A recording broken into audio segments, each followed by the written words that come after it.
not only are they capitalizing on the tragedy from the sub by reincorporating the rights to the movie Titanic, they're also slapping down Meghan and Harry by saying, like, look, either make us some content that people actually want to watch, or you're about to lose out on a lot of money. And I'm here for it. I would love to have been in the room when they said this to Harry and Meghan. Yeah, so we just covered them getting their Spotify deal dropped. Yep.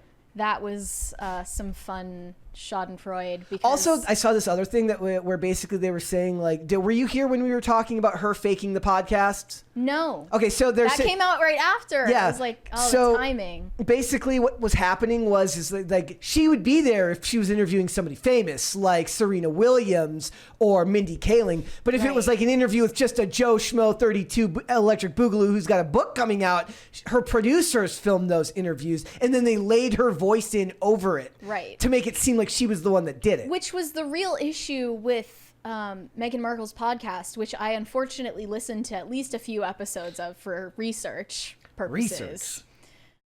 Is that it was all pre-recorded and like pre-rehearsed and scripted, and cold and clinical, just like everything Meghan Markle does.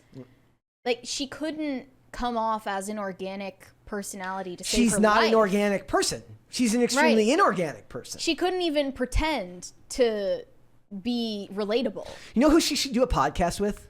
Gwyneth Paltrow. They can be unapproachable and unobtainable together. But then it would turn into a competition. Like, I love it. Then they could talk about it like, yes, well, my thread count is this much, and my thread count is this much. Oh my gosh, did you remember that one time when the valet did not bring my car back exactly when I asked?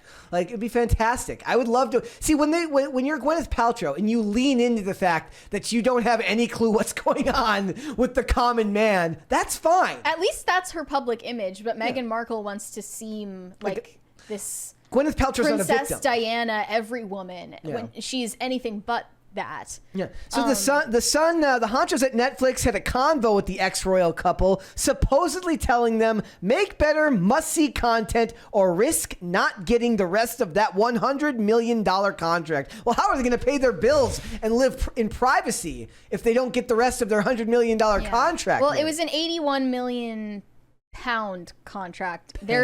They have 40 million still on the line, the other half of it.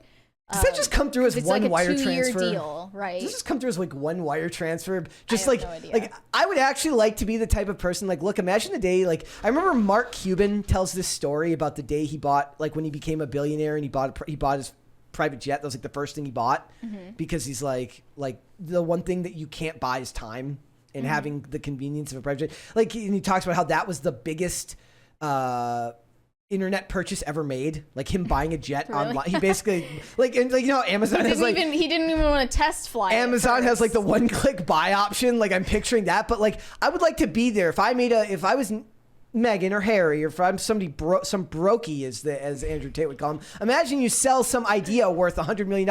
I want to actually be able to look on the screen as my bank account says like $5.92, and then you get to see the wire transfer where all the money ends up in your account. I love Bill Simmons from Spotify crapping on Meghan Markle, but now the CEO of her talent agency has also He's like, Bill Simmons isn't going to be the only bullied one. her and said, turns out Meghan Markle was not a great audio talent or necessarily any kind of talent, and just because you're famous doesn't make you great at something. Look, I'm with, like, I say all the time, like, look, I'm like, imposter syndrome is a real thing. There's actually something to be said for somebody like her who maybe she has no imposter syndrome. She's really bad at it. Like, hey, I have imposter syndrome all the time. And I always wonder, I'm like, who the hell would listen to me talk? I sound ridiculous. But then I imagine her, she's like, who wouldn't want to listen to me talk? I'm fantastic. Like, she's like, who wouldn't want to listen to my prissy little know-it-all voice all the time? That's why I almost find Kamala Harris kind of relatable, because she memed herself into a position she was massively underqualified for and finds it funny. She's like, I'm not qualified, am I? She clearly thinks it's like funny that she's the vice president. Like, sometimes she looks at her business card and giggles. Yeah. She's like, who the hell would hire me for this? It's like those memes. It's like when you lie on your resume, but you get the job. Right. It's like a dog paddling with a bunch of ducks. Literally Kamala Harris. It's amazing. But I don't know. They can't make anything worth watching, so Well, why should we what care? would they the make? docuseries was the only, like, the docuseries objectively it was successful, but only because people were hate watching it. And it's the connection to the royal family. Yeah. Like, they don't have anything interesting about them outside of their connections to the royal family. Like, you know what I would want to watch? I would watch a whole series of him venting about how she bullies him. Like, if he made a series, like, sometimes I need him to go on Andrew Tate's show. He's like, she used to yell at me because I didn't make the bed properly. And so I hired a maid, and then she yelled at me because I didn't hire a good enough maid, and nothing's ever good enough. Not even the nanny wants to have an affair with Prince Harry. Yeah. Like, I'm like, he's that deflated. And then also he pitched his podcast idea of doing a podcast about male childhood trauma, in which he wanted to get Donald Trump and Vladimir Putin to come onto his podcast and talk about their childhood they have trauma. some better things to do. Which would be only cool if they came on together and did it at the same time, and they did a round table of men's trauma, and it's Donald Trump, Vladimir Putin, Elon Musk, and who else? And Mark Zuckerberg. And Mark Zuckerberg has to pretend like he had a childhood, like he's actually a human being. So he has to feign humanity. I'm not saying that Prince Harry or Meghan Markle have never had a real problem in their lives, but if it's not something that anyone can relate to, then it doesn't need to be broadcasted. Well, yeah, we talk a lot about how, like, look, certain types of people complaining, there's a market for it because they are very clearly the everyday person, whereas nobody wants to hear the complaint, and that's not fair to them either, to be fair. Like, you're allowed to complain, but you just can't monetize it like a person who's just an everyday person can monetize it.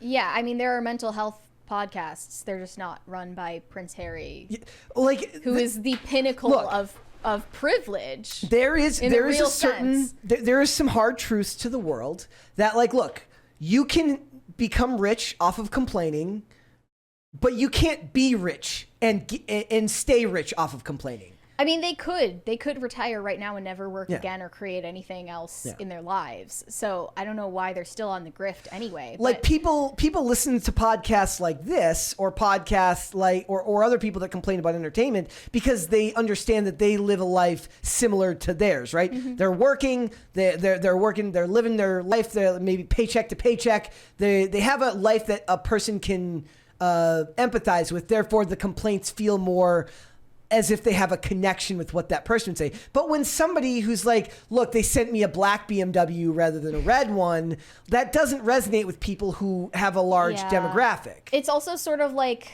these podcasts that keep popping up made by former child stars, like the Wizards of Waverly Place podcast, where all they talk about is what it was like to be on Wizards of Waverly Place. And then they abuse, and every story's about Selena abuse. Gomez there, and they constantly bring up Selena Gomez because that's the only point of interest about it. Yeah. You're just milking content where there's nothing to talk about. But like the docuseries, it did well because they were connected to the royal family, and they're complaining about what it was like to be in the royal family, which no one cares about. But then I think a lot of people still care about the royal family. It's so weird. They care about hate watching Harry and Meghan. Yeah. But then his memoir, Spare, it did well, once again, because he was complaining about growing up in the royal family. Yeah. But there's only so far you can take that. And if you're not interesting in your own right, leave podcasting to the podcasters, because they're the ones who are good at it, you know? And again, like, her podcast, I can't express enough how, I don't know, like, how do I explain it? It's like what they compared it to, the self-important yoga instructor who won't shut up while you're trapped in the spa relaxation room. She has this like lullaby sing-songy tone to her voice, where it's like overly calm and like nannying, while she's talking about sexism and how she's put upon and oppressed. She is very with Paris Hilton. She's very oppressed. Her and Paris Hilton were both very oppressed. At least Paris Hilton's story is a little more interesting because she came from like, she's an heiress. She came from like a different type of royalty in America, but then made something of herself because she's an interesting person. Yeah. Meghan Markle isn't capable of doing that. She's also more multifaceted and more business minded, it seems like, than Meghan Markle is. But also I actually think that a large plot, like as much as people like talk about that time, I think there's a certain amount of guilt laid at the feet of the culture that world that she created, that Paris Hilton created, where we started monetizing trauma more than ever, like and trashy tabloid culture. Whereas once they would shy away from it and not want to embrace it, she embraced it fully, and that leans hard into a lot of the things that are the problem with society now, right? Like I think a lot of the things that we have going on right now could be laid at the feet, not her necessarily alone, but the culture that was permeated from that world at that time. I find it more interesting when a celebrity is able to keep their name in the news and like keep people talking about them without starting drama, without complaining, and without creating beefs with people. Like people were talking about this with Zendaya. Yeah. She's one of the most like quote unquote unproblematic stars out there. She's young though. Like Tom Holland could be said for that as well. Tom Holland stays relevant without it being about him being oppressed. But it's more impressive if they can do that when they get older and they don't have to start cashing in on the stories that they had when they were younger. Did you see the story about Zendaya getting turned away from that restaurant in Rome? She was like wearing a tube top and she wasn't allowed in because of what she was wearing. They're like, sorry, you're dressed a little too skanky. And all the Americans just didn't understand. They're like, we don't get it. She looks totally normal. At least she's not fat. You gotta grant her that. Like here in America, we'd have to look at them with the tube top and the rolls, and I do not want to watch both. I'm so tired of the debate about whether Zendaya is mid. Keanu stays in the news for positive reasons. Give me a straight male perspective. Is Zendaya mid? I hate that. Look, these are subjective terms. Zendaya's very pretty. Yeah. Too lanky for me. Okay. But she's all... To be like passionate either way, I feel is like gay. And then like, but it's like, is that supposed to be like, then somebody's like, well, if she offered to have sex with you, you totally would. Like, yeah, I would. That would be like 99.999%. I'm a guy. Of course I would. But that's like... Men have no actual standards when it comes to like who they'll hook up with. Oh, that's not true. That's not true. But I'm saying like, she is a celebrity, which means she's above a certain average, right? So it's like, even if I said she was mid, which I'm not going to say, I'm not going to take a hard stance on this one way or the other. Her body type she's taller than me and lanky. So, you know, it is what it is. They were comparing her to Sydney Sweeney. Now, I find her to be very attractive. Sydney Sweeney, someone like posted like, what is the definition of sex appeal? And everyone was saying Sydney Sweeney. Yeah, it's the eyes. She has like these oversexed eyes. Yeah. You know what it is? She looks simultaneously very excited and dead inside. Like she looks a little dead inside in a hot way. Yeah. Like, it's like I said, men like when a woman looks like she's been bonked on the head. Yeah. Like you look at Sydney Sweeney, you're like, wow, she would. For a lot of the guys, I think it's just like there's a certain type of like disregard for rules in her eyes, and societal norms. I see. Like you can be hot without having sex appeal, which is Taylor Swift is the definition of that. A guy looks at her and is like, she would do the one thing that my last girlfriend would not do. Or is it just the roles that she plays?